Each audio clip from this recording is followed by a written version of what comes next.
बिस्मिल्लाहिर्रहमानिर्रहीम, अस्सलामु अलैकुम। लाखों करोड़ों दुरूदो सलाम मोहम्मद मुस्तफ़ा सल्लल्लाहु अलैहि वसल्लम और आले मोहम्मद पर। मैं हूँ उमर दराज गोंदल और आप मेरा यूट्यूब चैनल देख रहे हैं। नाज़रीन, आज जो सबसे बड़ी खबर है वो ये है कि जो यूक्रेन की एयरफोर्स है, जो फ़ज़ाइया है, उसका सफाया कर दिया। दी एंड हो गया है।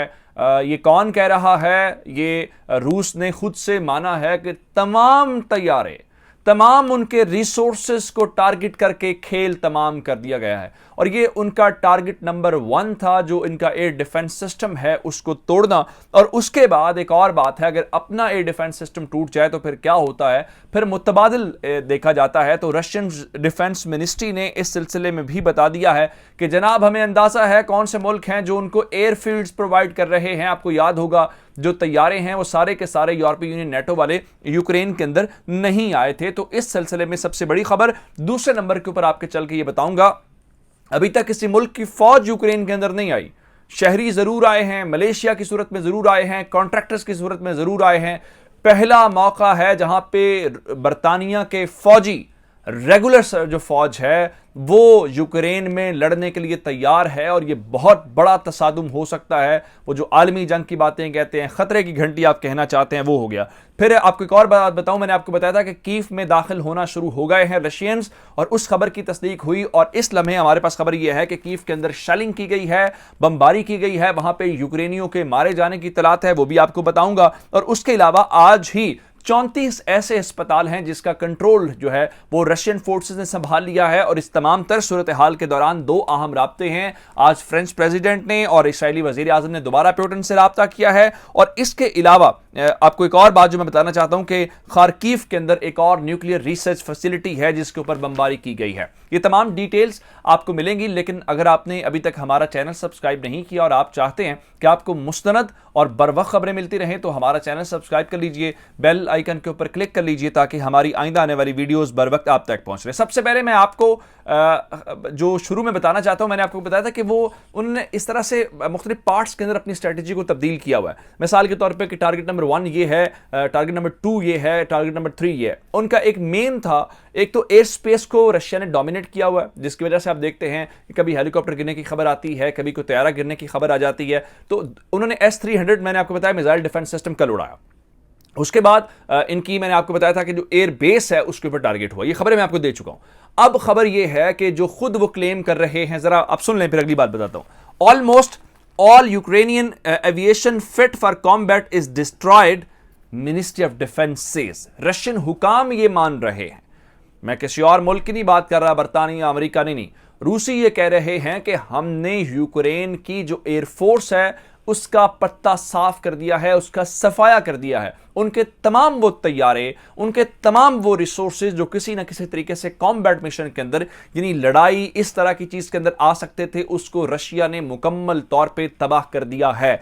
लेकिन सूरत हाल ये है कि आपको याद होगा कि वो तैयारे मांग रहे थे। यूरोपीय यूनियन ने 70 तैयारे दिए, फ्रांस ने 4 राफेल तैयारे दिए, फिर अमेरिकन से उन्होंने कहा कि हमें तैयारे दें लेकिन हमें वेस्टर्न टेक्नोलॉजी नहीं चाहिए, F-16 वगैरह नहीं चाहिए। तो उस पर हुआ क्या कि उन्होंने कहा हमें मिक्स दें, क्योंकि हम MiG-29 ने जो भी हैं उसको इस्तेमाल करना जानते हैं, उन सिस्टम्स के ऊपर हमारी ट्रेनिंग है। इस चीज को लेकर उन्होंने कहा हम पोलैंड को कहते हैं। अब जितने तैयारे आ रहे थे सारे पोलैंड के अंदर स्टैंड कर रहे हैं, और इस बुनियाद पर रशिया को डरा रहे थे कि हम यहां से हमला करेंगे। अब रशियंस को इस बात का अंदाजा है कि वहां पर तैयारे मौजूद हैं। तो अगली खबर सुन लीजिए। Russia has information some Ukrainian fighter jets flying into Romania and other countries, ministry of defence says. वो कह रहे हैं जी हमारे पास मालूमात हैं, हमने यहां तो इनको तबाह कर दिया है, लेकिन इसके अलावा किसी दूसरे जो ममालिक हैं वहां पे इनके फाइटर जेट्स देखे गए। रोमानिया का नाम लिया, बाकी ममालिक पोलैंड है और ममालिक हैं। तो इसका मतलब यह है कि वो इस सिलसिले में वहां पे भी उनकी नजरें भी हैं और कार्रवाइयां भी कर सकते हैं, लेकिन वहां कार्रवाई करेंगे तो वो खुली खुली जंग होगी।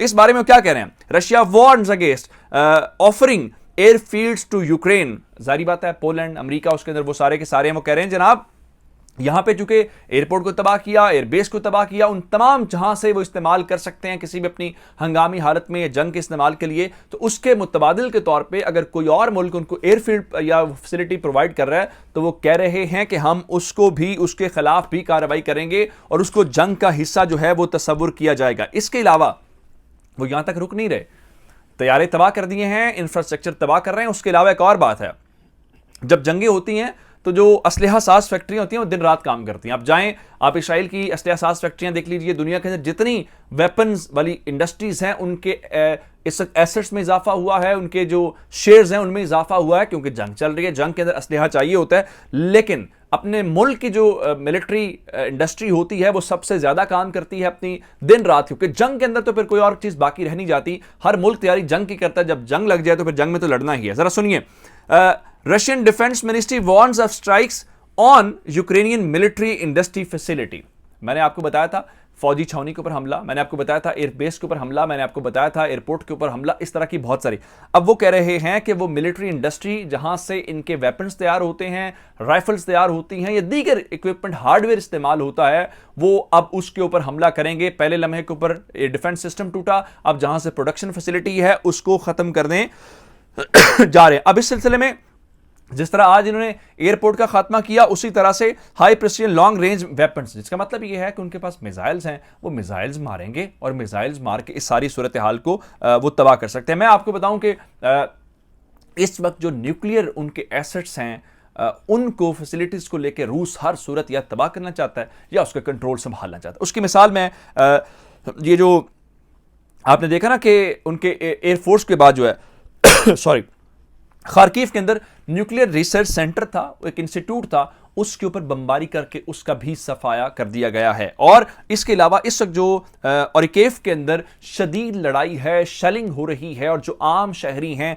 उनको भी निकलने की कहीं इजाजत नहीं दी जा रही। इसके अलावा एक और जो बड़ी डेवलपमेंट इस वक्त है वो डेवलपमेंट है 34 ऐसे अस्पताल हैं जिनके हवाले से पहले जो कि वो बहुत गलत इकदाम भी है, रशियंस ने उसका घेराव किया, उसका कंट्रोल संभाला। तो अब 34 ऐसे हॉस्पिटल्स हैं यूक्रेन के जो रशियंस ऑपरेट करना शुरू हो गए हैं, यानी वहां जो जख्मी आएंगे, तमाम फैसिलिटीज हैं वो यूक्रेन के हाथ से निकल गए हैं। तो उसका मतलब यह है कि यूक्रेन की हुकूमत सुकड़ती जा रही है, लेकिन वो सुकड़ के कहां जाएगी? वो दारुल हुकूमत तक जाएगी। तो दारुल हुकूमत के मुतालिक मैं आपको बता चुका हूं कि वहां पे रशियंस फौजी दाखिल होना शुरू हो गए हैं। एक पुल जिसको इससे पहले शहरियों के आने जाने के लिए इस्तेमाल किया जा रहा था, लोग भाग भी वहां से रहे थे, रशियंस ने आज उस पुल को भी उड़ा दिया। अब इस वक्त कीव के अंदर बमबारी हुई है, शेलिंग हुई है, और हमारी इत्तलात के मुताबिक आज सिर्फ कीव के अंदर अब से थोड़ी देर पहले 3 शहरियों के मारे जाने की खबरें हैं। अब इस सारी सूरत हाल के दौरान बरतानिया वाली खबर आपको दूंगा, लेकिन आपको बताऊंगा सूरत हाल इंटेंस कितनी है, मामलात कितने गड़बड़ हैं। आप इस बात से अंदाजा लगा लें कि आज प्यूटन से 2 ममालिक के सरबराहों ने राब्ता किया है, बल्कि 3 ममालिक के, क्योंकि टर्की का राब्ता भी हुआ है। तो इसराइल के वजीर आज़म मिल के गए और उन्होंने 3 बार 2 दिनों के अंदर यूक्रेन के प्रेसिडेंट के साथ राब्ता किया, और उसके बाद आज दोबारा उन्होंने प्यूटन को कॉल की है। और जाहिर बात है वो कह रहे हैं हम साल से करवाना चाहते हैं, लेकिन जो इंपॉर्टेंट कॉल आज उनके और प्यूटन के दरमियान थी वो मैक्रोन की थी, जो फ्रेंच प्रेसिडेंट है। तकरीबन पौना घंटा यानी 45 मिनट की एक डिटेल्ड बातचीत हुई है, लेकिन वही बात वो सीज फायर कह रहे हैं। लेकिन रशियंस ने कहा है हमारी डिमांड्स माने जाने तक, यहां से अपने हथियार रखने तक किसी सूरत हम इस चीज को कबूल नहीं करेंगे और इजाजत नहीं देंगे। लेकिन अब सबसे जो खतरे की घंटी है, जो एक बड़े आलमी तसादुम में तब्दील हो सकती है। अब तक मैंने आपको कहीं पर यह नहीं कहा कि अमरीकी फौजी आ गए हैं, किसी और यूरोप के फौजी आ गए हैं। हमेशा आपको यह बताया है कि सिविलियंस की मद में कहा जा रहा है शहरियों को उसके अंदर घुसाएं, तो वो एक अलग बात होती है, वो जारी आइडेंटिफाई करना मुश्किल है।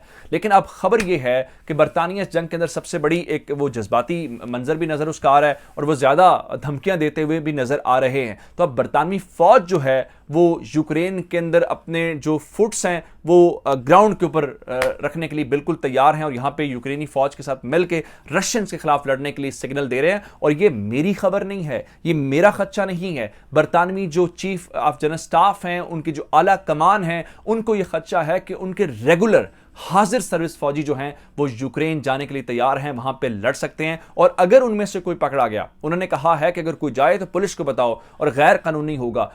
अगर उनमें से कोई पकड़ा गया तो रशिया सीधा सीधा लड़ाई में चला जाएगा। लेकिन एक खदशा इस वक्त और भी मौजूद है कि इस खबर को ब्रेक करके, इस खबर को शायद लीक करके, या ये कह के जी हमारे फौजी जा सकते हैं, हम तो रोक सकते हैं, रशियंस को ये भी उनके साथ ब्लफ खेला जा रहा है कि अपने फौजी तो वैसे ही भेजने हैं, तो आप पहले ही कहने जी नहीं हमने तो उस वक्त मना किया था, जो गैर कानूनी है, हमारी इजाजत के बगैर गए थे, तो हम इनका कोर्ट मार्शल करेंगे, हम इनके खिलाफ कार्रवाई करेंगे। लेकिन किसी भी सूरत में अगर बरतानवी फौजी यूक्रेनियन सॉइल के ऊपर आते हैं तो ये सीधी सीधी जंग होगी और रशियंस इसके ऊपर कोई कंप्रोमाइज करने के लिए तैयार नजर नहीं आते। ये अब तक की डिटेल्स थी। मुझे उमर दराज गोंदल को फेसबुक, ट्विटर, इंस्टाग्राम के ऊपर फॉलो कर सकते हैं। मेरा यूट्यूब चैनल सब्सक्राइब कीजिएगा। आपकी इस बातों का बहुत शुक्रिया। खुदा हाफिज।